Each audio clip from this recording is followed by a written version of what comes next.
보셨죠? 공소장을 보니까 공영방송에 나와서 공소장 봤다고 계속 이야기를 해요. 박범계 장관이 다른 어떤 특별한 경로를 통해 가지고 최초로 공개하는 것처럼 이렇게 오해하실 수 있는 국민들이 있을 수 있기 때문에 이 사안의 본질은 공소장 공개를 저렇게 방송에서도 이야기를 하고 지금은 공소장 공개 자체가 범죄라고 하면서 색출하겠다고 나선 거예요. 그래서 그 내로남불, 그 이중성을 지적한 거죠. 그렇게 의정활동하지 마십시오. 네, 제가 정말 부탁드려요. 김남국 의원을 걱정해서 하는 이야기입니다. 난 진짜 김남국 의원을 걱정해서 하는 이야기예요. 이게 정관의 힘입니다. 그다음 보여주시죠.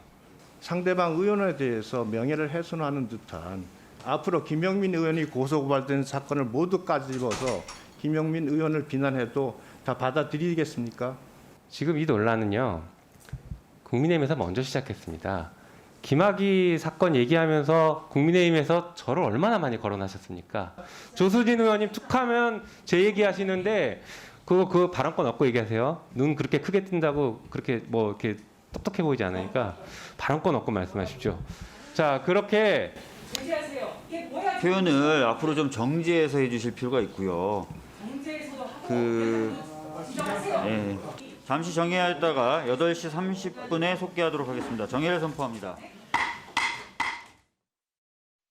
예, 보셨듯이 김오수 검찰총장 후보자 인사청문회 이렇게 여야 간의 공방만 주고받다가 파행으로 끝나고 말았습니다. 문재인 대통령은 임명을 강행할 것 같아 보이는데요. 먼저 이 내용 살펴보겠습니다. 네 분 패널 나오셨습니다. 김영주 전 국회의원, 김준혁 한신대 교수, 윤기찬 국민의힘 법률위원회 부위원장, 최경철 매일신문 편집위원 함께합니다. 어서 오십시오. 네. 네. 자, 김영주 의원 어제 네. 보니까 이른바 뭐 결정적인 한방 이런 건 없었던 것 같아요. 아무래도 뭐 여러 가지 이제 수사 중이다. 또 실제적으로 준비가 그렇게 철저하지는 못했던 것 같습니다. 그러다 보니까 한번 질문을 하고 여러 가지 답변에 대해서 대질의를 이끌어내기는 좀 역부족이었던 것 같고 또 기본적으로 여야 간의 합의가 안 되다 보니까 뭐 정인이라든지 참고인 또 참고인조차도 실제로 서민 교수 같은 실제 본질과 좀 동떨어지는 어떤 예. 질의만 하다가 그야말로 어떤 변죽만 울린 그런 어떤 맥빠진 청문회가 됐고 그러다 보니까 실제적으로 오히려 청문회 당사자에 대한 질문보다는 여야 국회의원 간의 어떤 그 논쟁을 하다가 허송세월을 하는 국민 보기에도 참 송구한 그런 청문회가 돼버렸다 그렇게 생각이 듭니다. 예, 지금 김영주 의원 말씀하셨듯이 참고인으로 서민 교수가 출석했지요. 기생충학 전공한 교수인데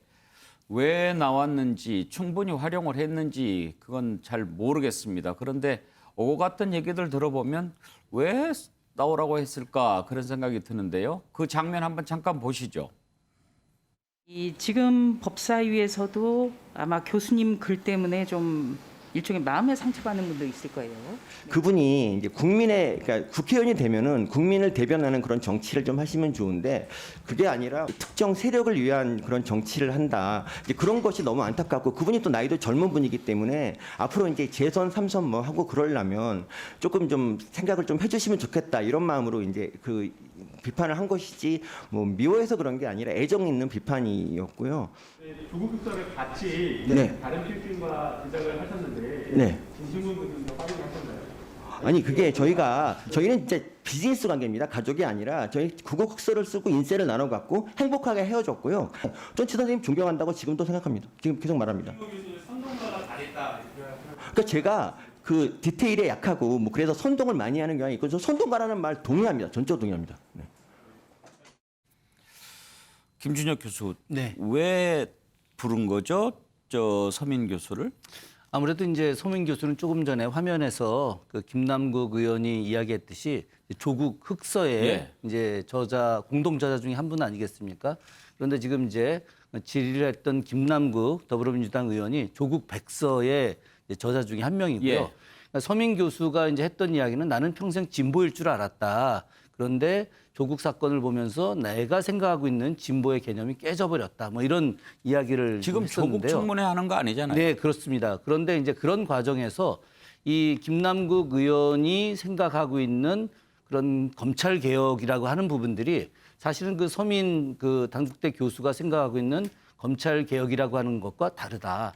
그러니까 검찰 개혁이라고 하는 것은 실제로 검찰이 잘못한 부분을 갖다가 개혁해야 하는 것인데 자기 정권에 맞지 않는 그런 인물들을 갖다가 내치려고 하는 것은 개혁이 아니다라고 하는 이제 논리로 이야기를 하는 것이고 이제 그런 내용들과 관련해서 아마도 이제 국민의힘의 조수진 의원이 이제 서민 교수를 불러서 이런 검찰 개혁이 잘못된 내용인데 김호수 현재 검찰총장 후보자도 역시 마찬가지로 정권의 입맛에 맞는 검찰 개혁을 하려고 하는 거 아니냐. 그렇다고 한다면 김호수 후보가 올바른 것이 아니냐라고 하는 이제 이야기를 하기 위해서 아마도 부른 것이 아닌가 그런 생각을 합니다. 네. 그런데 윤기찬 부위원장 좀 그 전략을 잘못 세운 게 아닌가 싶어요. 뭐 어저께 그렇게 파행하러 끝나고 하루 더 하자라고 하는데 그거 민주당이 받아줄 리 없잖아요. 그러면 좀 뭔가 라임 옵티머스 변호도 맡았고 그랬으니까 좀 더 확실하게 문제를 삼을 만한 부분이 없지 않았는데 말이죠.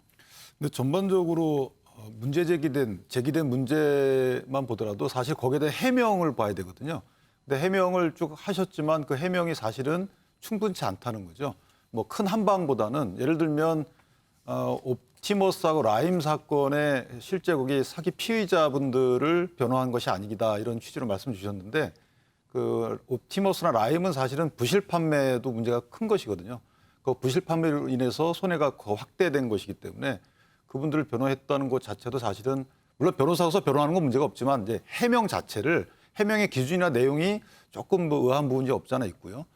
또 하나는 그 이후에 검찰총장 후보자로 오게 되면 사실은 아직 수사 중에 있는 사건의 경우에는 영향을 미칠 수 있는 여지가 있어요. 본인 스스로가 의지로서가 아니고 수사하는 기관 입장에서 보면 영향을 받을 수밖에 없죠. 그렇다면 담당 변호사에서 해당 법무법인의 담당 변호사에서 본인이 이름을 삭제하는 걸로 끝날 게 아니고 이건 뭐 법무법인의 어떤 영업 자율이겠지만 법무법인의 선임서가 철회되지 않는 한 사실은 그 사건의 영향력이 미쳐지지 않는다는 보장이 없습니다. 이 점은 사실은 간과가 됐던 부분이 있어요. 그리고 사실 또 하나는 이전에 검찰총장 후보 추천위원회에서 4등을 하셨기 때문에 여기서도 이분이 검찰총장 후보자로서 적정한지 여부에 대해서 일단 정당성이 확보가 안 되는 상황이고요. 2019년도 6월 달에도 한번 윤석열 당시 총장 후보자하고 경합을 벌였단 말이죠. 후보자 추천위원회에서 추천이 됐다가 결국 대통령께서 윤석열 총장을 선택함으로써 당시까지만 해도 상대적으로 검찰총장 후보자로서는 적절치 않다는 평가를 받은 것이 아닌가. 이런 여러 가지 면에서 볼 때 다소 좀 해명 절차도 납득이 좀 어렵고 이런 상황이라서 더 신문해보자라고 얘기를 했는데 그것이 이제 차수 변경 요청이 받아들여지지 않았던 것이죠. 예, 받아들여지겠습니까? 최경철 의원 전반적인 어제 청문회 평가 한번 들어보고 싶은데요. 청문회는 맥이 빠졌고 근데 오늘 아침 언론이 좀 더 강하게 때렸더라고요. 그러니까 청문회보다도 언론에서 훨씬 더 많이 취재해서 거기에 대해서 보충적인 설명을 많이 달아놨던데 어제 청문회 사실 국회의원들이 취재가 좀 많이 부족했던 것 같습니다. 라임 옵티머스 펀드 같은 경우는 지금도 금융감독원 앞에 가면 많은 피해자들이 매일 와서 시위를 합니다. 그 연세 드신 분들이 그렇게 힘든 과정에서 자기들이 뭐 스피커나 뭐 이런 걸 다 준비해서 현수막도 갖다 붙이고 와서 피를 토하는 심정으로 얘기를 합니다. 내 돈 내놔라. 내 돈 5천만 원, 1억 내놔라. 너희들은 왜 이거 거짓말해서 팔았느냐. 이 부분에 대해서 엄청나게 많은 피해자들이 2조가 넘는 피해액이 발생했는데도 어제 저 청문회는 그것을 정말 제대로 파고들었는지 의문이 저는 있었습니다. 그분들이 그렇게 피토하는 심정으로 아직도 오늘 비 오는 날에도 아마 데모 시위를 하고 했을 텐데 그러한 것들을 정말 제대로 취재를 해서 김호수 후보자에게 당신은 왜 설사 운용사를 위한 변호를 하지 않고 판매사 관련 법인과 임원들을 위한 변호를 했느냐고 그렇게 두루뭉실하게 뭐 대답을 받았지만 저는 이것을 좀 더 파고들었다면 이것이 시민들의 서민들의 실생활과 연결되었다는 점에서 좀 더 강력한 메시지를 던질 수도 있었을 텐데 국민의힘 의원들이 민주당 의원들의 여러 가지 그 변주 굴리기 여기에서 전략에 빠져들었다. 그렇기 때문에 핵심을 파고들지 못했고 그리고 김호수 후보자 같은 경우는 이 정권 들어서 22개월 동안 법무부 차관을 합니다. 그 이후에 나오고 난 뒤에도 감사위원 후보로도 올라갔고 그리고 공정거래위원장 후보로도 올라갔고 많은 공직의 후보자로 올라갔음에도 불구하고 변호사 취업을 했던 것은 도덕적으로 굉장히 좀 예. 많은 문제가 있었는데 그런 점들을 제대로 지적하지 못했다. 어제는 굉장히 야당 의원들의 한 방이 아쉬운 청문회였다. 안타깝습니다. 예, 이런 상황에서 문재인 대통령 31일까지 보고서 보내달라 이렇게 얘기를 했는데 요청을 했는데 아마 임명하겠다는 뜻이 아닐까 그렇게 보여집니다. 다음으로 넘어가죠. 국민의힘 전당대회 들여다보겠습니다. 오늘 오후에 당대표 경선에 나선 후보자 8명 가운데 5명 추려내는 컷오프 발표하기로 됐었는데요. 내일로 연기가 됐습니다. 이유는 여론조사가 제대로 안 돼서 그렇다는 겁니다. 왜 그런 문제가 생겼는지 한번 짚어보고 또 다른 개파 논란 살펴볼 텐데요. 윤기찬 부위원장, 그러니까 여론조사를 다 못해서 그렇다는 겁니까? 그러니까 그게 여론조사 설계를 할 때 그 대표성 있게끔 뭐 예를 들면 20대의 남녀, 그다음에 뭐 지역별 이렇게 이제 안배를 하는데 예. 그 특정 연령대와 성별에서 원래 포집해야 되는 샘플 양을 채우질 못한 거죠. 물론 아까 김은혜 의원도 나와서 말씀 주셨지만 이제 그 뭐 직장생활 하시는 분의 그런 애로사항도 있을 테고 예. 또는 저희가 이제 그 역선택 방지를 위해서 처음에 이렇게 묻습니다. 예를 들면 뭐 국내 민주당 지지층의 경우에는 이제 샘플에서 배제를 하기 때문에 그러다 보니까 해당 성별과 연령대에서는 국내심 지지층이 좀 지지세가 약했었나 봅니다. 그러면은 처음에 이렇게 첫 번째 질문을 민주당 지지하십니까? 라고 해서 민주당 지지합니다라고 하면은 그냥 그 조사 대상에서 뺀다는 거군요. 그러니까 문헌이 정확히 그런 단어가 들어가 있는지 모르겠지만 예. 역선택 방지를 위해서 국민의힘 지지층 및 부동층 그러면은 아무래도 조사 대상이 좁아질 수밖에 상당히 없겠네요. 어렵죠. 포집에. 그러다 보니까 그전에도 그렇게 했나요? 그건 이제 그때 다릅니다. 그래서 이번에는 그렇게 정했습니다. 아직까지는 예비 경선과 본 경선에서 역선택 방지를 위한 질문 조항을 넣도록 이렇게 정해 있기 때문에 그것을 적용하다 보니까 아무래도 좀 시간이 오래 생각보다 많이 걸렸고 예. 원래 규정상에 10시까지 하게끔 돼 있습니다. 그래서 사실상 늦어진 건 아니고 그 속도가 빨랐기 때문에 4시에 이제 선관위를 소집을 했는데 예. 그 일정 특정 연령대와 그 성별에서 그게 생각보다 안 됐기 때문에 그걸 이제 연기한 거죠. 예. 과연 누가 5명 안에 들어갈 수 있을까 가장 큰 관심사인데 윤기찬 부위원장은 국민의힘 소속이니까 얘기하기가 좀 부담스러우실 것 같고 최경철 부위원장한테 한번 전망을 들어볼까요? 누구 될 것 같아요? 지금 뭐 빅3는 들어가는 것 같고요. 빅3는 뭐 주호영 전 원내대표, 그리고 나경원 전 원내대표, 그리고 이준석 전 최고위원. 이 빅3는 확실히 일단 여론조사 상으로도 그렇게 나오죠. 확실히 5명 안에 들어간 것으로 보입니다. 그리고 나머지가 지금 김은혜 의원 방금 나오셨죠. 그리고 홍문표 의원, 그리고 조경태 의원.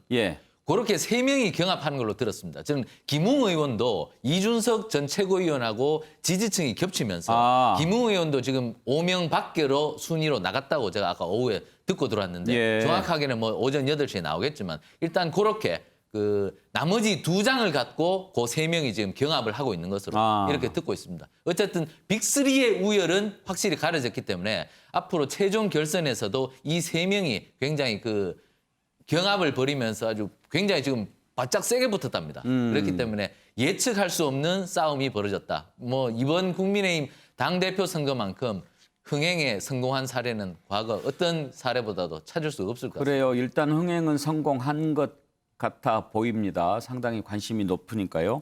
그런데 김준혁 교수, 아까도 김은혜 의원과 인터뷰했는데 그런 부분이 궁금하더군요. 이제 물론 역선택을 방지하기 위해서 민주당 지지층을 빼고 그렇다고 하지만 그래도 지금 이렇게 신진 돌풍이 상당히 거세지 않습니까? 그런데 청년층 샘플이 충분히 안 나와서 여론조사를 못했다라고 하는 것은 우리가 얼른 생각하기에 20, 30대 또는 10대 지지층들이 청년들이 국민의힘을 많이 지지해서 이렇게 신진 돌풍이 거센가 했는데 지금 그 숫자가 제대로 안 나올 정도로 채집이 안 된다고 한다면 꼭 젊은 층 지지로 신진 돌풍이 있는 것은 아닌가 봐요. 저도 사실은 좀 깜짝 놀랐습니다. 저도 일반적으로 지금 최근에 그 국민의힘의 청년 돌풍이 상당한 거 아니냐라고 하는 좀 생각도 했고요. 또 제가 또 학생들하고 이야기하다 보면 젊은 학생들이 상당히 많이 보수화되어 있습니다. 그래서 국민의힘에 대한 지지율이 좀 올라가는 거 아닌가라는 또 이제 이런 생각도 하게 됐는데, 그런데 20대 여성들이 모집이 안 돼서 전화 응답률이 떨어져 가지고 이번에 이제 발표를 하지 못했다라고 하는 걸 듣고, 이 20대 청년들의 어떤 지지율이 우리가 생각한 것보다 국민의힘에 높지 않은 거 아닌가라는 생각을 좀 하게 됐고요. 저는 그런 측면에서 20대 그 여성들이 사실은 그 정책 굉장히 좀 소극적인데 이런 부분들이 이번에 좀 공개적으로 좀 드러난 것이 아닌가. 예. 실제로 제가 만나는 청년들 중에 저야 이제 진보적 청년들을 좀 많이 만나긴 합니다만은, 그러나 이제 제 학생들 중에서 의외로 남학생들 같은 경우는 국민의힘 지지하는 학생들이 꽤 많이 있어요. 예, 저도 사실은 깜짝 놀랐는데, 그런데 남학생들과 여학생들이 분명히 차이가 나는 걸 저는 느끼고 있거든요. 국민의힘도 아마 내부적으로 이런 부분에 대해서 좀 인식을 하고 예. 어쨌든 그 20대 여성들을 갖다가 좀 높이는 방법을 좀 생각해 볼 필요가 있고, 더불어민주당 역시도 마찬가지로 왜 젊은 청년들이 남성들이건 여성들이건 민주당을 지지하는 것이 점점 약해지고 있는가, 예. 이 부분에 대해서 생각해 볼 필요가 있을 거라고 생각을 예. 합니다. 하여튼 초선 돌풍이라고 하는데 20대 응답률이 낮다는 거 약간 아이러니해서 좀 짚어봤는데, 그런데 김영주 의원 어떠세요? 이제 정치 평론하시면서 지난해 총선, 이번 지방선거 이렇게 지켜보셨잖아요. 젊은 층, 청년층의 지지가 좀 변화하는 것을 느끼십니까? 사실 최근 유권자들은 일정하게 정당을 지지하기보다는 어떤 사안별로 선택적으로 선택하는, 이제 서구에서도 그런 어떤 제한적 정당 가입 이런 부분들이 있거든요. 인스턴트하게. 이제 그런 흐름들이 저는 많다고 보고, 큰 전반적으로 봤을 때 반정당 의식, 엔티패티즘이라는 게 굉장히 높습니다. 최근에 나왔습니다마는 더불어민주당을 싫어하는 비율이 39%, 예. 국민의힘이 31%, 이런 특히 젊은 층들에 대한 젊은 층들이 정당에 대한 비호감도가 매우 높을 것이라고 보여지고, 이제 그런 측면들이 여기서 드러나고, 그러니까 예를 들어서 우리가 설문조사를 할 때 누구 나옵니다. 그 중에 누구를 선택하십니까는 쉽게 답을 하지만 당신은 어떤 정당을 좋아합니까에 대해서는 답이 아직 설령 안 나오기 때문에 이와 같은 결과들이 나올 수 있다는 것이죠. 이제 그런 부분들이 있기 때문에 앞으로 조금 더 아젠다 싸움에서 20대를 어떻게 끌어모을 것이냐 하는 싸움으로 가지, 우리 정당에 더 많이 끌어들인다라고 하는 것은 매우 잘못된 생각일 수 있다. 예. 그런 생각을 갖게 됩니다. 예. 자, 그러면 지금 국민의힘 세대 교체 한참 뜨거운 논쟁거리였는데 요즘 개파 논란 불거지고 있죠. 그 내용 한번 살펴보겠습니다. 친구 대결, 세대 교체 이런 모습을 보이면서 흥행 성공했다 평가를 받았는데, 요즘에 난데없는 개파 갈등 양상으로 번지고 있습니다. 이제 중진으로 분류가 되는 주호영, 나경원 전 원내대표가 그런 문제를 제기했습니다. 그러니까 이준석 전 최고위원 여론조사 1위를 달리는데 기세가 만만치 않죠. 이러다가 정말 되는 거 아니야? 그런 얘기까지 나올 정도였으니까요. 그런데 이준석 전 최고위원이 유승민 의원과 아주 가깝다라는 것이 이제 공격에 빌미를 준 겁니다. 유승민 의원 사무실에서 인턴도 했고, 또 이준석 전 최고의 아버지가 유승민 의원과 친구고 이런 관계라고 하면서, 만약에 그렇게 특정 대선 주자의 지지하는 사람이 어떻게 공정한 경선을 관리할 수 있겠냐, 이렇게 문제를 제기한 겁니다. 나경원 전 원내대표도 대통령 후보가 있는 계파에서 맡으면 대선 경선 공정할 수 없다.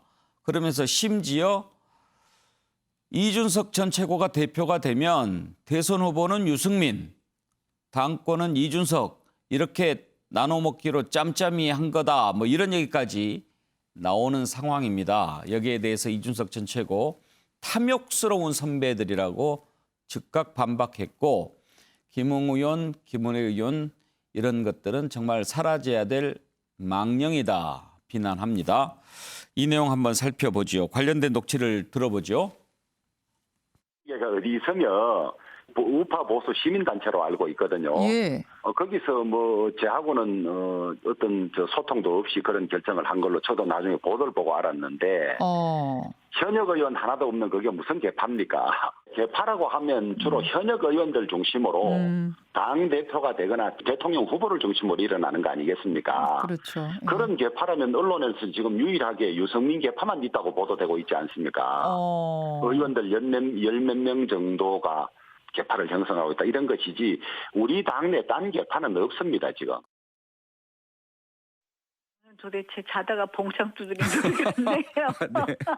제가 그런가요? 개파 없는 정치인이라서요. 네. 항상 고생해서 여태까지 왔습니다. 아하. 개파 같은 것 자체를 제가 뭐 비난하는 것이 아니라 그 개파는 어느 특정 대통령 후보를 지금 밀고 있잖아요. 네. 그러면은 다른 후보들이 공정하다고 생각하고 들어올 수 있을까? 저는 이제 그 걱정을 말씀을 드린 거죠. 결국은 예. 당대표가 야권 통합 당대표가 돼야 될 텐데 잘못해서 야권 분열의 당대표가 되는 어떤가? 안 된다. 예, 본인들은 개파가 없다고 하면서 이제 이준석 전 최고를 개파로 비판을 하는 거죠. 자, 이준석 전 최고 탐욕스러운 선배들의 모습은 심판을 받을 것이다. 이렇게 SNS에 글을 올렸습니다. 하태경 의원도 35살 청년 하나 이겨보겠다고 이런 개파, 무덤 속에 파묻혔던 개파까지 끄집어내냐. 부끄러운 줄 알아라. 그러면서 하태경은 오늘부터 이준석계 하겠다. 이렇게 비난했습니다. 자, 최경철 의원. 네. 일단 그동안의 국민의힘 세대교체 그 구도 볼만했어요. 그런데 개파 논쟁으로 바뀐다면 그건 약간 국민들 좀 실망하는 사람들이 많을 것 같기도 해요. 지금 이렇게 약간 수위 높은 발언들이 오가는 이유는 바로 이준석 전 최고위원의 돌풍 때문이죠. 지금 뭐 빅3라 불리던 그 3명 중에서 주호영 전 원내대표나 나경원 전 원내대표는 이준석 전 최고위원이 저렇게까지 여론조사 지지율에서 치고 올라오면서 저 효과가 지금 당원들한테 솔직히 심리적인 효과를 미치고 있거든요. 그러니까 당원들도 이거 장난 아니네. 바람이 있네. 이걸 느끼고 있단 말이죠. 그러니까 7대3의 본선에 가서 7대3의 그 비율로 당원 비율이 높다 하더라도 이 돌풍을 이대로 간과해서는 안 되겠다고 생각하고 사실 역공은 가한 것은 맞습니다. 지금 지난번에 민주당 당대표 경선 때도 막판에는 뭐 굉장히 싸웠습니다. 뭐 엄청나게 싸웠죠. 그 정도로 많이 싸웠는데 이것도 결국에는 당대표가 되기 위해서는 이렇게 수를 쓰지 않을 수 없다는 판단을 내린 것 같습니다. 예. 물론 외견상 보기는 좋지 않습니다. 그렇지만 제가 볼 때 이준석 전 최고위원이 이렇게 공격받는 이유는 유승민 전 최고위원의 뭐 아버지와 이준석 전 최고위원의 아버지가 사실 대구 경북고등학교 동기도 맞고 뭐 이러한 여러 가지 중첩된 것들이 사실 있긴 있습니다. 그러다 보니 공격의 빌미가 된 것인데 유승민 의원이 이준석 전 최고위원 보고 나가라고 한 적은 제가 볼 때는 없는 걸로 알고 있습니다. 출마해라? 그렇습니다. 예. 당대표 선거를 나가라고 한 적은 없습니다. 하지만 여러 가지 팩트들이 결국에는 중첩이 되다 보니 그리고 유승민 의원과 이준석 전 최고위원이 전혀 친하지 않은 관계라고 볼 수는 사실 없습니다. 그렇기 때문에 저런 빌미가 나타나는 것이죠. 그러다 보니 이번 당대표의 역할은 경선의 관리자 역할인데 경선의 관리자 역할로 문제가 있는 것 아니냐. 예. 이 두 사람의 문제 제기는 맞는 거죠. 그렇다면 이준석 전 최고위원이 제대로 잘 변호를 하셔야죠.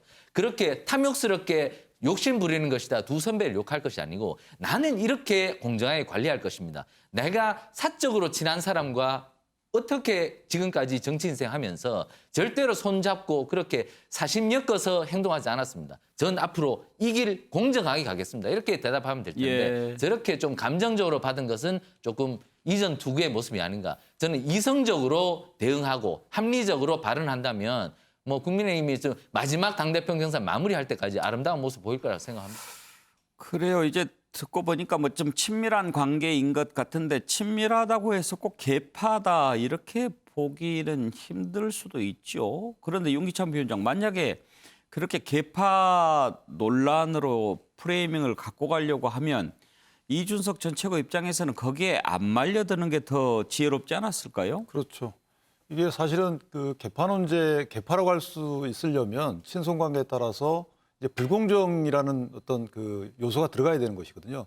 그러니까 친소 관계는 얼마든지 있는 것이고, 뭐 연고모임도 있는 것이고, 또 특정인을 지지할 수도 있는 겁니다. 그런데 어떤 공천 과정이나 아니면 당직 배분 문제에 있어서 불공정한 배분이나 불공정한 공천을 하게 되면 그냥 개파의 폐해가 되는 것이죠. 이 사건의 경우에는 사실은 나경원 의원 입장에서는 문제 제기를 할 수 있는 상황이었어요. 대선의 불공정한 관리의 위험성이 있다. 그러면 이준석 후보가 그걸 해명하면 될 일인데 그걸 개파 논쟁으로 좀 끌어올렸고 하태경 의원의 경우에도 거기에 또 불을 붙였죠. 예. 저는 저런 건 좀 뭐 옳지 않다고 보고요. 이런 개파가 없다 있다 말하기 전에 개파라는 단어가 나오면서부터 사실은 개파 논쟁이 시작이 되는 거기 때문에 저는 이렇게 하면서 당에 오랜만에 찾아온 훈풍에 대해서 뭐 국민적 지지를 잃는 건 떠나서 이준석 후보 입장에서는 상당히 큰 실책을 범했다. 그래서 저는 지금부터 앞으로 이렇게 내가 이런 오해가 있는데 이건 오해고 만약에 당대표가 되게 되면 이런 식으로 공정한 대선 관리를 하겠다라고 본인의 포부를 밝히는 것이 저는 맞다고 생각을 합니다. 예, 자 개파 논쟁에 대해서 김웅 의원 같은 경우에는 두려움이 만들어낸 허상이다 이렇게 얘기를 하던데 그런데 김영준 어떠세요? 이렇게 정치를 해보시니까 개파 생기게 되죠? 생기가 되죠. 있어야 이제 있어도 됩니까? 뭐 있을 수 있죠. 뭐 그동안에 있어 왔던 것이고 이제 그런 부분에 치열하게 또 개파가 서로 긴장하고 하면서 발전할 수 있는 좋은 어떤 긍정적인 의미도 있습니다. 개파가 없이 그냥 모든 사람이 같다. 예. 그런 것도 오히려 문제가 될 수 있기 때문에 정치라고 하는 것은 조정 역할, 어떤 방식으로 조정하느냐 어떤 이견이 예. 하는 것들이 있고 그것을 잘 조정하면 갈등이라든지 차이를 잘 조정하면 그게 이제 가장 훌륭한 게 민주주의적 발전이라고 보여지거든. 개파가 없는 것이 다 좋은 것은 저는 아니라고 보여지고요. 예. 심지어 뭐 사회주의에서도 개파를 오히려 만들어 놓고 일정한 위기에 있을 때 다른 개파가 가게 한다든지 또 그런 투쟁을 통해서 발전하는 것이 당연한 부분이 있다고 생각하는데 지금 현재 숨어 있는 아젠다는 뭐냐 하면 대선도 대선이지만 지방선거가 앞서고 있습니까? 예. 지방선거에서의 공천권의 문제가 적지 않습니다. 이제 그런 부분들은 당장 다음 지방선거에 시장 도지사 나올 사람들은 개파라고 하는 것을 생각할 수밖에 없고 예. 이제 그런 부분이 있고 지금 이 부분은 상당히 안 좋다고 보여지는데 유승민이라고 하는 개파가 있다는 것이 아니라 유승민이라는 이름을 띄움으로 인해서 말하자면 친박계의 긴장감을 높이게 함으로써 뭐 탄핵의 문제를 다시 과거로 불러오는 매우 안 좋은 어떤 부분들이 나타나고 있다는 것에 문제가 예. 있다 그렇게 봅니다. 예, 지금 뭐 주호영 의원 같은 경우에는 자기를 이제 친이계로 분류를 하니까요. 지금 친이계가 어디 있냐? 이명박 전 대통령 감옥 가 있고 친이계 사라진 지가 언젠데 그걸 개파라고 하느냐 그렇게 얘기를 합니다.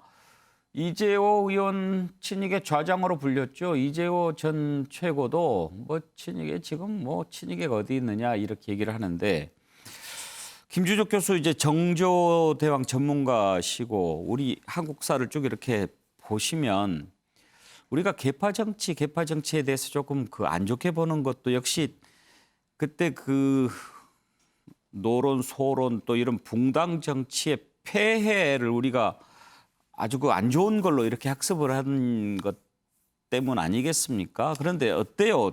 그게 그렇게 나쁜 것이라고 봐야 합니까? 아니, 사실은 이제 우리가 원래 처음에 당파를 이야기하기 전에 붕당 정치다 이렇게 이야기를 했죠. 사실 이 붕당 정치라고 하는 것은 철학적 원리를 중심으로 사고를 하는 겁니다. 좀 쉽게 이야기하자면 또 어려울 수도 있을 텐데 인물성 동론 혹은 인물성 동의론, 사람과 사물의 성품은 같다. 혹은 사람과 성품의 이거는 좀 다르다. 그러니까 더 쉽게 이야기하자면 임금과 신하는 거의 같은 것이다. 혹은 임금과 신하는 차등이 있기 때문에 신하들이 임금에게 충성을 해야 된다. 뭐 이런 식의 논리들을 가지고서 그것과 지향점이 같은 사람들끼리 모이는 것이 당파였고 그 과정에서 어떻게 하면 백성들에게 경제적으로 또 정신적으로 이익을 줄 것이냐라고 하는 논리로 만든 것이 처음에 당파예요. 그런데 이런 당파가 나중에 시간이 지나다 보니까 이익, 권력 이런 부분으로 이제 나뉘게 되고 그런 과정에서 뭐 노론과 소론, 남인들이 한 마을에 살아도 전혀 얼굴을 보지 않는 서로 인사를 하지 않는 그런 이제 참혹한 경지까지 가게 됐고요. 하다못해 정조 때 내용을 보게 되면 관복이 달라요. 노론과 소론, 남인들이 관복이 달라갖고 정조가 당시에 최재공, 이가완, 정약용 이런 사람들 불러가지고 제발 남인들이 희생해서 노론과 같은 관복으로 해달라. 이렇게 해서 결국 탕평을 하게 되거든요. 이런 사실은 잘못된 것들이 일제강점기 이후에 당파 때문에 조선이 망한 거다. 우리가 너네들을 지켜주는 그래요. 것이다. 라고 하는 논리로 가게 됐는데 이 당파의 어떤 논리들이 지금의 어떤 계파 정치 혹은 뭐 여러 가지 정당의 어떤 대립들 이런 것들을 이런 악의 구조로 만들어내고 있거든요. 그렇기 때문에 실제로 계파 정치라고 하는 것은 한편으로는 올바른 방향으로 나갈 수도 있는데 이런 것들이 잘못되게 될 경우에 우리 국민들에게 오히려 불편함을 줄 수 있으니까 사실은 계파가 만들어지되 연대하고 조정하고 서로 협력하는 그러면서도 지금 정치가 너무 낮은 수준이잖아요. 좀 더 높게 고급 언어 쓰고 또 예우하고 그러면서 행동을 한다면 국민들이 모든 정당을 다 신뢰하지 않을까 하는 생각을 갖습니다. 일제강점기 그런 교육 때문에 우리가 그런 인식을 갖게 됐는지 안 됐는지는 모르겠습니다만 아무튼 지금 국민의힘에서 오랜만에 풀기 시작했던 신구 교체 그리고 세대 교체 논쟁이 계파 논쟁으로 번진 것 그것만은 별로 좋아 보이지 않는 것 같아요. 네, 맞습니다. 네. 저는 지금 국민의힘이 이 계파 논쟁 때문에 컨벤션 효과로 막 지금 인기를 몰고 가고 있는데 오히려 다운되지 않을까 하는 그런 염려도 좀 있습니다. 네. 내일 있을 후보 5인 발표 주목이 되는데요. 내일 좀 다뤄보죠. 다음으로 넘어가겠습니다. 주변만 맴돌면서 여전히 자맹하고 있는 윤석열 전 총장의 지지도가 하락세를 보이고 있습니다. 전문가들은 지지자들의 피로도 의구심 때문이다 이렇게 분석을 하는데요. 조금 빠졌죠. 30.5. 그렇지만 여전히 1위를 달리고 있기는 합니다. 반면에 최근에 포럼, 성공 포럼인가요? 발대식 비슷하게 했는데 이재명 지사 올랐고 눈에 띄는 게 이낙연 전 대표 반등세입니다. 자, 앞으로 더 출렁거리겠죠. 어떻게 달라질지 한번 살펴볼 텐데요. 최근에 윤석열 전 총장을 지지하는 모임이 하나 만들어졌는데 그 모임의 대표를 맡고 있는 한 교수가 윤석열 전 총장 6월쯤 모습을 드러낼 것 같다 이렇게 전망했는데 한번 들어보시죠. 민 전 총장이 이제 대선 후보로요. 공식적으로 언제 등장하는 게 옳다 이렇게 보시는지요? 생각해 보면은 뭐 국민의힘 당 대표가 선출된 이후쯤에 정치 선언을 하지 않을까 순사견입니다. 그리고 뭐 제3지대하고 국힘당 입당에 대한 어떤 선택의 문제에 대한 그런 시기나 방법에 따른 그 로드맵이 있지 않을까 저는 예상하고 있는데 객관적으로 아는 바는 없습니다. 최경철 의원 혹시 그 안에 뭐 취재된 내용이 있습니까? 종합해 보면 정치를 하겠다는 의지는 이제 완전히 굳어졌다. 뭐 이게 중론입니다. 이제 한다 안 한다는 이제 말할 필요가 없다. 한다. 그렇다면 언제 등판하느냐 이것이 최대 문제겠죠. 그러니까 이분이 수사를 오래 했기 때문에 이게 경거망동을 하면 도둑놈이 도망가지 않습니까? 그렇기 때문에 도둑을 잡을 때는 확실히 도둑이 도망을 못 가게 해놓고 범인을 잡아와서 기소를 해야 되기 때문에 이분이 굉장히 좀 어떻게 생각하면 좀 세심하게 본다. 그리고 모든 게 갖춰졌을 때 도둑을 잡으러 나간다. 이런 생각을 제가 가집니다. 여러 사람들이 하는 얘기를 보니까. 그러니까 일단 이분이 제일 확인해야 될 것, 가장 먼저 확인해야 될 것은 정치판의 구조죠. 그러니까 이 사람이 범죄자를 잡을 때 도둑이 어디를 다녔는가. 이런 것들을 보는 거죠. 지금 구조는 국민의힘은 당권을 누가 질 것인가. 그리고 국민의힘이 당권이 결정되고 나서 국민의힘이 국민의당과 막바로 합쳐서 제3지대가 사라질 것인가? 그러한 것들을 보겠죠. 그렇게 불확실성이 다 해결이 된다면 국민의힘으로 들어올 겁니다. 하지만 국민의힘의 전당대회가 조금 흐트러져서 막판 진흙탕 싸움이 커져서 제3지대로 갈 수 있는 여러 가지 세력들이 만들어진다면 그렇다면 등판 시기는 좀 늦춰지겠죠. 그렇다면 제3지대로 갈 여지도 만들어지니까. 그러니까 지금 정치판의 구도가 6월 말 내지 7월 중순까지 어느 정도 야권이 단일한 제1야당 국민의힘 위주로 갈 것인지 아니면 제3지대도 있고 국민의힘도 있는 여러 가지 다자구도로 갈 것인지 이런 것들을 보면서 구조가 확실히 결정된 뒤에 그 어떻게 자신의 최적화되는 구조로 갈 것인지 거기에 맞게 결정한 뒤에 몸을 움직일 것이다. 저는 이렇게 봅니다. 그러니까 이분은 모든 상황 판단을 자기가 다 하고 난 뒤에 움직일 것이다. 이렇게 봅니다. 하기는 하는데 그 시기를 볼 거다. 그런데 이제 너무 늦어지니까 기다리던 사람들이 좀 진이 빠지는가 봐요. 윤기찬 부위원장, 지지율이 좀 빠진 것은 그런 것 반영한다고 봐야 되지 않을까요? 그렇죠. 기대를 하고 있는데 아직까지 구체적인 행보가 없으니까 빠지는데 제가 윤석열 전 총장이면 개의치 않을 거예요. 예를 들면 본인의 행보가 국내심으로 들어와서 대선 행보를 이어갈 거면 전당대회 이전에 모종의 움직임이 있을 것 같고요. 그래서 본인하고 궁합이 맞거나 유리한 환경에 당대표 선출에 영향을 미칠 수 있는 행위를 할 걸로 보이고요. 그게 아니고 제3지대의 행보를 이어갈 거면 최대 9월까지 9월에 현재 막 변경이 없다면은 민주당의 이제 대선 후보가 선출이 되기 때문에 민주당 대선 후보가 누가 되느냐에 따라서 민주당에서 이탈자가 생길 수도 있거든요. 그러니까 정치판이 조금 요동이 칠 수 있기 때문에 그때 제3지대를 형성해서 받아낼 수 있는 그럼 최대 늦게 간다면 9월 달까지 갈 수 있는 여지가 있어서 아마 제가 윤 총장이라면 급하게 생각하지 않을 것 같다. 이런 생각이 듭니다. 예. 과연 언제까지 메시지 정치, 지인 정치, 사진 정치 할지 모르겠는데 아무튼 민주당에서 이제 슬슬 윤석열 견제가 본격화되고 있습니다. 이 내용 짚어보죠. 송영길 대표, 대통령은 적당히 되는 게 아니다. 윤석열 파일을 차곡차곡 준비하고 있다. 나오기만 해봐라 이런 마음인가요? 자, 송영길 대표 발언, 윤석열 전 총장을 겨냥한 발언인데요. 한번 들어보실까요? 윤석열의 수많은 유로진부터 사건에 대한 파일들을 다 지금 차곡차곡 준비를 하고 있다는 말씀드리고 윤석열은 8번 고시 떨어지고 9번째 하게 있지만 송영길은 한 번에 붙으셨다는 사람이에요. 변호사인 거 다 알고 계시죠? 내가 머리도 더 크고 그렇죠.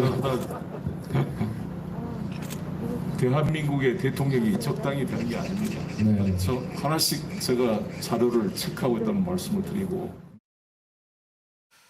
예, 김영주 의원. 네. 송영길 대표 머리는 크죠. 근데 뭐 송영길 대표가 대선 나간 거는 아니잖아요. 네. 당 대표니까 웃자고 한 얘기 같고. 다만 이제 문제가 될 수 있는 게 윤석열 파일을 차곡차곡 준비하고 있다. 여기에 대해서 지금 국민의힘 정진석 의원 같은 경우에는 공작 정치다 이렇게 비판을 하던데 무슨 파일을 준비하고 있다는 얘기였을까요? 아무래도 그동안에 이제 뭐 그 검사 당시에 후배 검사들의 케이스들을 봐준다든지 묵과했다든지 윤호중 문제 뭐 얘기했습니다만은 실제적으로 뭐 이거는 뭐 아닐 수도 있고 일 수도 있습니다만 윤석열 총장의 스타일이 굉장히 어떤 어리라든지 관계라든지 이걸 굉장히 중시했기 때문에 그와 같은 여러 가지 맥락에서 본인이 한번 봐줄 만할 때는 통곡에 봐준 케이스도 있다 이제 이런 겁니다만은 제가 봤을 때 그럼에도 불구하고 여러 가지 뭐 대선에 나온 사람들에 대한 어떤 우리가 이제 체크를 해야 되는 건 맞습니다만은 저는 송영길 대표가 저런 표현을 했어야 되는가 하는 것은 좀 아쉽습니다. 너무 마치 뭐 이게 파일이라든지 뭐 아예 말 상대방이 어떤 공작 정치하냐 이런 얘기까지를 할 수 있는 부분들은 실제적으로 좀 피했어야 되지 않냐. 한 개인이 아니고 이제 당의 얼굴이고 가장 큰 어떻게 보면 어른이 돼 있는 상황에서 조금 더 좀 정제된 표현으로 이렇게 얼마든지 우리가 윤 총장에 대해서는 뭐 충분히 검증할 수 있는 것을 여러 가지 준비하겠다라는 정도로 해야 되는데 뭐 파일을 만들어 놓고 있다. 이렇게 얘기하는 것은 조금 부적절한 부분이 저는 있었다 그렇게 생각이 듭니다. 그래요. 송영길 대표도 가끔씩 아슬아슬한 발언을 좀 해요. 네, 그렇습니다. 그래서 조금 더 이제 본인이 뭐 과거에 쭉 그렇게 왔기 때문에 뭐 그 발언을 문제 삼을 수는 없습니다만은 이왕 이제는 특히 우리 지지자, 자기네들 지지자들 모임에 갔을 때 긴장이 완화되면서 그냥 편안하게 모든 얘기를 하는 것인데 모든 여든 야든 모든 언론들이 국민들이 다 보고 있지 않습니까? 막 일거수일투족을 보는데 조금 당대표로서 당분간은 한 몇 개월간은 조금 미리 글을 써와서 읽는 것이 오히려 더 나을 수도 있다는 생각도 듭니다. 그래요. 지금 뭐 지지율 1위를 달리고 있으니까 민주당에서 대비는 해야 되겠죠. 그런데 김준혁 교수, 대비하는 것과 파일을 차곡차곡 준비하는 것과 이 표현의 뉘앙스는 분명히 다르잖아요. 예, 그 조금 전에 보니까 그 개혁국민운동본부 그 집회에 이제 송영길 대표가 이제 나간 건데요.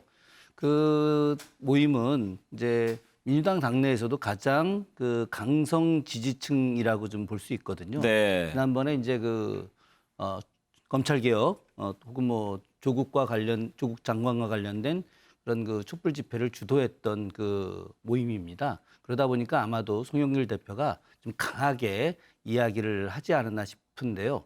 저는 뭐 조금 전에 김영주 의원님 말씀처럼 당 대표가 이런 발언을 하는 것보다 오히려 이제 좀 더 그 민주당 당내의 미래와 관련된 보다 우리가 또 개혁을 해서 향후에 이겨야 되겠다 뭐 이런 생각을 갖는 게 좀 좋을 것 같고요. 하나 좀 더 이야기하고 싶은 것은 사실은 그 2030 세대가 공정성에 대한 부분을 굉장히 많이 강조하고 있거든요.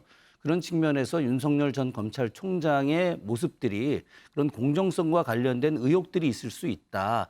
그렇기 때문에 그런 부분들에 대해서 좀 더 신중한 발언을 하는 것들이 오히려 민주당의 미래를 위해서 더 좋을 것 같다라는 생각을 합니다. 예. 자, 다음으로 넘어가죠. 민주당도 슬슬 대선 분위기가 달아오르고 있습니다. 이광재 의원이 대선 출마를 선언하면서 대열에 합류했고 이낙연 전 대표 출판 기념회를 열고 새 몰이에 나섰습니다. 정세균 전 총리 강한 발언 내세우면서 존재감을 지금 부각하고 있는데 일본 올림픽 지도에서 독도 삭제하지 않으면 올림픽 불참해야 된다. 강한 발언을 내놓았습니다. 자, 이낙연 전 대표, 정세균 전 총리, 이광재 의원 대선 출마 발언까지 한번 이어서 들어볼까요? 얘기를 좀 해보자면 윤석열 전 검찰총장이 여전히 여론조사상으로는 1, 2위를 다투지 않습니까? 그 야당입니까 그분이? 여당은 아니잖아요. 적어도. 예, 아직 밝히시지 않으셨죠. 수신제가 평천하. 수신제가 평천한데 예. 그 말씀을 수신제가를 좀 하셔야 되는 거 아닌가 싶습니다.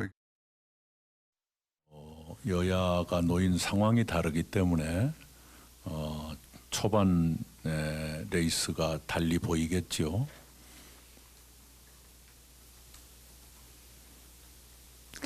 야권에 앞서가는 주자는 빨리 드러냈으면 좋겠어요. 생각이 무엇인지 또는 본인의 내면에 어떤 것을 담고 있는지 뭔가 숨고 있는 것 같은 느낌이 드는데요. 그것은 당당한 태도는 아니라고 생각합니다.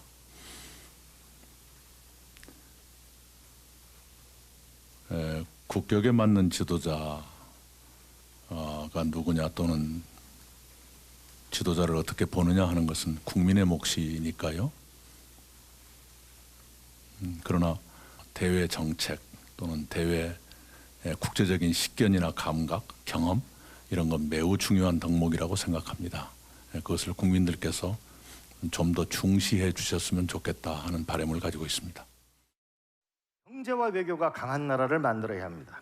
정치 혁명이 그 시작입니다. 인류 국민은 산업화 민주화 시대를 뛰어넘어 인류 사회를 요구하고 있습니다.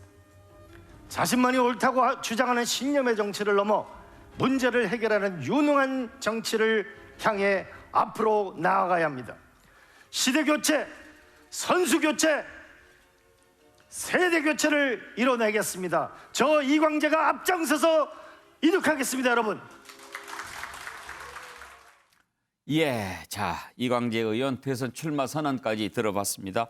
김영준 세 사람 얘기를 싹 들어봤는데 네. 좀 특징들이 보이죠? 네.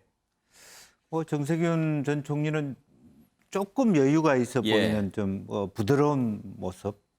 또 이낙연 전 총리는 아주 정제되고 점잖고 품격이 있는 신중하고 엄중하고 그런 부분들이고 또 이광재 전 지사는 오는 나름대로 가장 어떤 미래지향적이고 젊은 세대이고 4차 산업혁명이라든지 어떤 새로운 신기술과 신문명에 가장 앞서 있는 그런 역동적인 모습들을 보여주는 어떤 자신감 이제 그런 것들이 이제는 더 이상 그냥 누구의 보좌진 혹은 기획통이 아니라 본인 스스로 리더다라고 하는 것을 좀 밝혀내려고 하지 않나 그렇게 보여집니다. 예.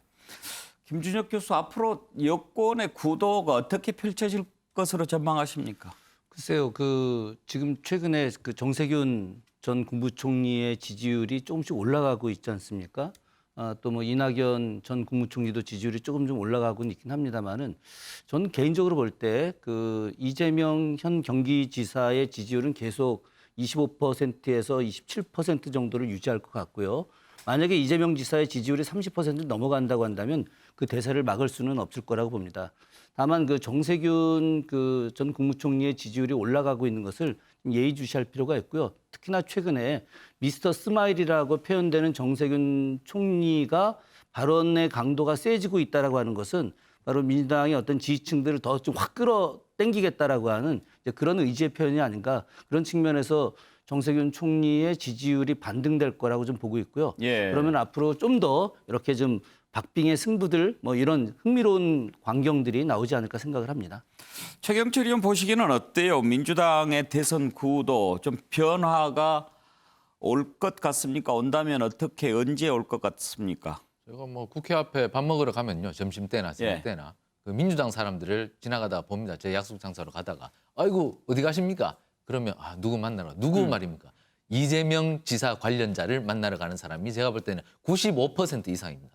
그만큼 이재명 지사 쪽으로 확 쏠렸다. 지금 이재명 지사가 한 30% 가까이 나오거든요. 30% 가까이 나온다는 것도 있고 한 25% 정도 나오는 것도 있습니다. 대선 1년 전에 30% 나온 사람들이 거의 다 됐습니다.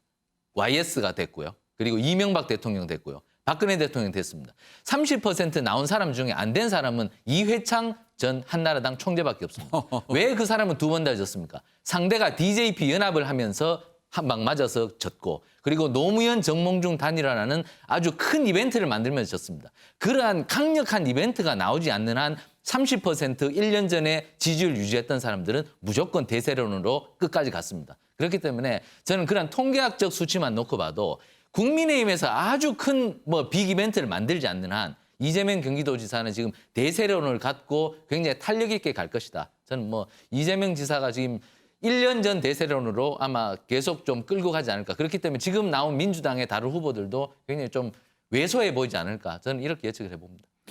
국민의힘에서는 아무래도 이제 자체 후보도 있지만 윤석열 전 총장 그리고 또 다른 사람과의 어떤 단일화 과정을 통한 이벤트 이런 것 좀 생각하고 있겠죠? 아무래도 국민의힘은 이제 플랫폼을 생각하기 때문에 민주당을 포위하는 전략이겠죠, 사실상. 그러니까 민주당 같은 경우에는 대선 룰 자체가 결선 투표제가 있어서 이재명 지사가 압도적인 40%, 50%를 넘지 않으면 2등 싸움을 쭉 할 겁니다. 그러니까 마지막에 이재명 지사와 나머지 분들 중에 1대1 구도가 되거든요. 50%를 넘지 않으면. 그러니까 많은 분들이 나올 거고 그러다 보면 자연히 아마 좀 크랙이 가고 이탈자가 있을 것이다. 그래서 국민의힘 입장에서는 좀 더 서진 정책 등 여권을 좀 공략하는 쪽에 아마 대선 전략을 취하지 않을까. 그러려면 사실은 대선 관리가 잘 돼야 되겠죠. 네. 그런데 김영준 지금 너무 일찍 민주당이 후보를 결정을 해버리면 나중에 이제 국민의힘에서 막 저렇게 단일화하고 이벤트 만들고 그런 효과에 좀 밀리지 않겠느냐. 이게 지금 경선 연기론 아니겠습니까? 네. 받아들여질 가능성이 있다고 보세요? 뭐 지금은 좀 뭐 결국 송영길 대표나 윤호중 원내대표나 다 거기에 대해서 그 미온적인 태도로 보이기 때문에 가능성이 그렇게 높아 보이지는 않습니다. 그런데 이제 한편으로 보면 애둘러서 물론 이제 이재명 지사 같은 경우도 반대하는 건 분명하겠죠. 누가 보더라도 그거는 자연스러운 그렇죠. 예. 현상이라고 보여지는데 또 다른 한편으로 보면 뭐 연기하는 것에 대해서 완전히 뭐 결사 반대는 아니다. 전체적으로 당이 선택한다면 생각을 어차피 될 바꿔준다면 그런 부분도 열어놓고 있다라고 얘기하니까. 다만 이제 뭐 정세균 총리 입장에서도 이 문제에 대해서 결단하면서 연기해야 된다 이런 얘기를 하지 않고 계세요. 그러니까 예. 이게 표류하고 있는 것인데 조금 주변에 조금 더 원로들이나 정말 좀 객관적으로 보여지는 분들이 좀 뭐 뭔가 당원 개정을 비롯한 여러 가지를 추진해야 될 과정에 남아 있다고 보여집니다. 네.